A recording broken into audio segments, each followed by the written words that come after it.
Crowds of Syrians protested in the capital Damascus on Sunday, demanding an end to an outbreak of deadly violence that has killed many civilians.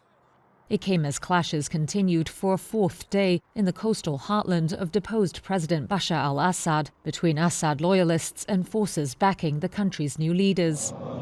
Syria's interim President Ahmed Sharaa scrambled to contain the violence on Sunday as he called for peace outside a mosque in Damascus.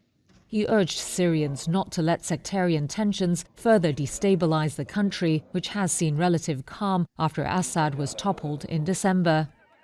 Meanwhile, people were mourning on Sunday at a funeral for a student who was killed in the coastal Latakia province, one of the main areas of fighting. War Monitor Syrian Observatory for Human Rights said more than 1,000 people, mostly civilians, have been killed. It said women and children of Assad's Alawite religious minority were among the dead, and that the death toll was one of the highest since a chemical weapons attack on a Damascus suburb by Assad's forces in 2013. Authorities said the violence began after Assad loyalists launched deadly and well-planned attacks on their forces on Thursday. It sent security forces to crack down on the growing insurgency. Thousands of armed supporters of the new leaders showed up from across the country to back the Syrian troops before the battles spiraled into revenge killings.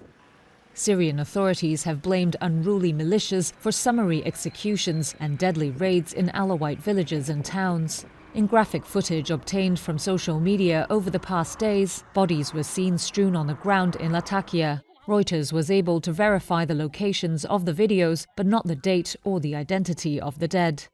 Sharaa on Friday told Syria that Assad loyalists and those who had committed crimes would be pursued and brought to trial, adding that those who harm unarmed civilians would be held severely accountable. On Sunday, Sharaa's office said it was forming an independent committee to investigate the clashes and killings by both sides.